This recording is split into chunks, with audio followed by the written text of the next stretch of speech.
श्रियकान्ताय कल्याणनिधये निधयेऽर्थिनाम् श्रीवेङ्कटनिवासाय श्रीनिवासाय मङ्गलम्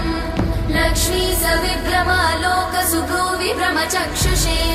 चक्षुषे सर्वलोकानां वेङ्कटेशाय मङ्गलम् श्रीवेङ्कटाद्रिशृङ्गाग्रमङ्गलाभरणाग्रये मङ्गलानां निवासाय श्रीनिवासाय मङ्गलम् सर्वावयव सौन्दर्य सम्पदा सर्वचेतसां सदा सम्मोहनायास्तु वेङ्कटेशाय मङ्गलम् नित्याय निरवध्याय सत्यानन्दचिदात्मने सर्वान्तरात्मने श्रीमद् वेङ्कटेशाय मङ्गलम् स्वतः सर्वविदे सर्वशक्तये सर्वशेषिने सुलभाय सुशीलाय वेङ्कटेशाय मङ्गलम्।